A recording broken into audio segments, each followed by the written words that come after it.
Bicol, apod Bicolana, marayan ugali, permi pang maugma, maray makiayon, maray na amiga, sa kong nagimatan, pagka Bicolana.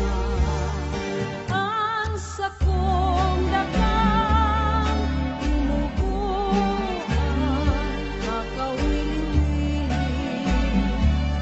di sa sirana, ang bulkan mayon, yan ang kabagay, ang Bicolana, dahil manaog sa kagalunan, babaying taga Bicol.